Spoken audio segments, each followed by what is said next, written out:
Hi, Dale Obrochta here, and today I'm going to talk about something that only if you're entertaining would you know. And I'm talking about going back entertaining with live audience. And at the end of the video, I'm going to tell you some things that if you're hiring an entertainer, especially in the COVID time, or you are contracting a vendor, things that you should be asking. And this came about because I did a series of events, and here's the list of events that I've just recently done within the last week. Now, I'm going to explain some of these events real quick to give you a background of each one. First one was a birthday party. It was a backyard birthday party. Get there, all COVID up. I got my mask. I got a shield on just to find out that it's a pool party. It's a backyard. It's 90 degrees.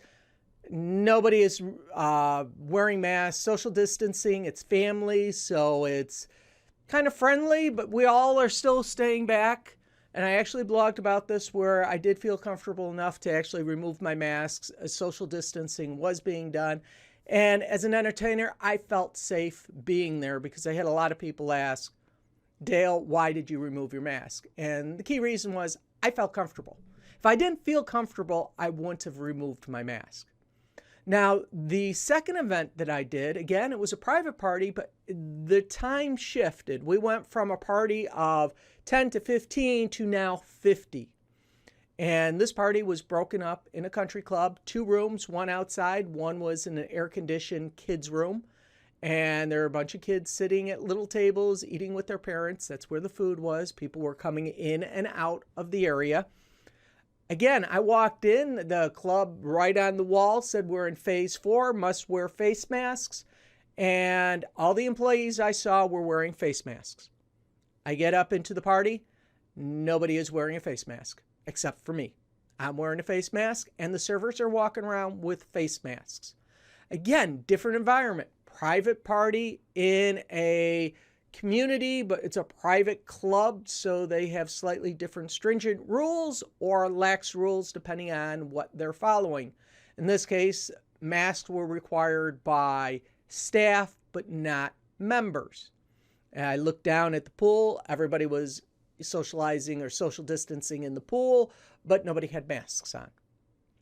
So that was a different party, and both these were first birthday parties. So again, different vibe. Now, I want to point something out here. At no point did any of these buyers or parents ask me, was I going to wear a mask? I took it upon myself to feel safe, secure, and wear the mask. First party, small party, felt secure enough, took the mask off. Second party, not as secure. I kept my mask on. Now, the next party I did is actually for a park district. They hired me for a assembly type program. And we typically a summer camp, you come in, you entertain the kids. This one, because of the temperature being in the 90s, we actually did it inside. We had 2 groups. And let me explain the format. I actually did a video about it, and I talked extensively about how the kids were set, wearing masks 6 feet apart. We had 2 groups. They were then separated by 30 feet, which they counted out by taking steps. So you had one group of kids that were here on the side of the gym, and the next group was here, separated by 30 feet. Each kid wore a mask 6 feet apart. When I got there, they asked me, the balloon entertainer, which is really, in my mind, a vendor. They asked the vendor, what was your temperature? Did you take your temperature? Do you have any COVID symptoms? And explain the rules. And then when we had the second show, we turned everything around again because that part of the gym was being sterilized. And then we had the next group come out. The fourth event was a park district. This was, again, another event, but this one was outside with general public. Now, this was different because I was outside. They mapped out areas with grass paint. It was just paint that you spray on the grass. They had cones, and he had them spaced out. He had, 6 rows, 20 feet apart, where he had spaces where people could sit. Now, they put all the campers in a 20-foot area, spaced out individually, moved back, And I talked with this park district. I said, it was kind of strange. You didn't ask me any questions. He's like, well, we don't ask vendors. We've done certification, or we've done questions for our staff, and we do things for our family, which I'm going to touch at the very end. There's an important bit here that I want to get to, but I want to tell you all the different formats. So with me working this one, I was again 15 feet away from the first row of kids, didn't wear a mask because I'm talking. Some of the kids had masks on. Some took them off depending on where they were sitting. We had families there. The families were all huddled in little groups, none of them wearing masks, but we're all nestled together. I did have a couple families that did have masks, but the majority of the families sitting during the show didn't wear their masks. Now, when I had a child come up on stage to help me, I would put my mask back on. If I walked out in the audience, I put my mask back on. The volunteers that I pulled up were staff. They actually wore their masks. So I did the whole routine wearing a mask when I had a volunteer on either side of me or in front of me. But if they were not, I would remove my mask. And again, we were outside. It was a warm day, wind blowing. Felt very comfortable there because just the environment. The next one was actually a day camp, again, outside. Different venue again, but same format, except this time the campers just kind of sat in different groups. They were not zoned, they were not spaced out. The staff brought them out, they plopped them out. The kids sat about 2 feet, 3 feet apart, just had a little space. They sat there, ate lunch while they watched the show. We had families come up, and none of the families actually wore face masks. Again, me as the entertainer, I wore my face mask when I was dealing with the kids, but I was on a stage far back, high up, so I was able to have my mask off. I wasn't worried about that, felt very comfortable. When I put my mask back on, I would actually go out in the audience, pull somebody up, and it was the same routine. Every time I did a show, I put the face mask back on. So these were the different formats that I've worked, quite a different formats. Now, the protocol I've seen has changed, and it's changed in a big variety, and this is what I'd like to get to now. I am a vendor. I don't care how you look at it. As a balloon entertainer, I am being hired to come in and do a service.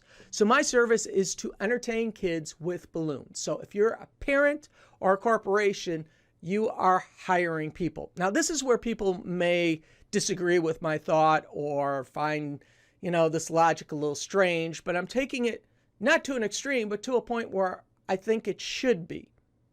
Now, here's my view on this. If I'm a parent hiring an entertainer or a company hiring an entertainer, I should ask what the mask protocol is. Are you wearing a mask? Are you wearing a shield? What sterilization policy are you doing? Now, this may sound like a little overcautious to some people, but let's take in consideration. If I'm a retailer or a reseller of a house, you may require anybody who comes into your house to put shoe cozies on, or a serviceman to wear shoe cozies while coming into your house. ComEd does it, the internet people do it, everybody does that to protect your house. Nowadays, they come in with masks. Parents will ask you, how will you be dressed? They'll ask you all these little bizarre questions. That's what they're doing, the safety for their kids. Now, vendors, it's what we are. In businesses, I found it strange because some of the park districts said, well, we talked about asking temperature, but then we decided not to because it seemed like we were intruding on the vendors, HEPA procedure. Now, here's my thought. If you're a park district, you're already asking me if I have insurance. You may ask if I have car insurance. You may ask if I have molestation insurance. Why not ask me if I have a fever or any of the COVID symptoms? It's that quick. You do that with your staff already. Your staff has questions that they need to answer. Why aren't you doing that with your vendors? Some park districts said they don't want to do that. Others say, yeah, it's a formality I have to do. Others just blow it off.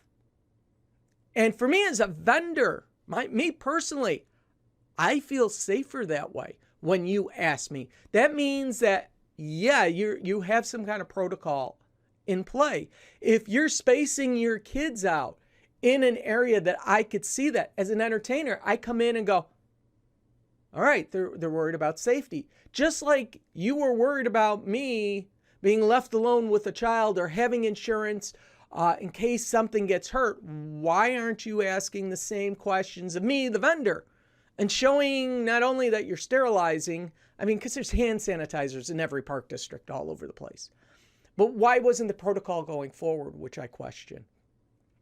And I started looking at this and I started thinking of how we treat vendors. And I talked to a neighbor who works with a company. I talked to my wife about this too, about how vendors are treated. And the vendors in a lot of companies nowadays have their own door to come into. Now, granted, I'm going into a public park district, but there is no reason why the park district cannot have doors for staff, for vendors, and for students. There is no reason why we can't separate. They got 16 doors in almost every park district building. It seems like there's doors all over the place. That vendors were walking in the same door that the general public were coming in. I was able to walk right into an office that staff uses. And as I kind of question, why would a vendor be allowed? But 6 months, 8 months ago, that would be a norm just to follow somebody to their office. There are some park districts I've talked said, well, we have halls for kids to go on, staff to go that way. This is the thing that I think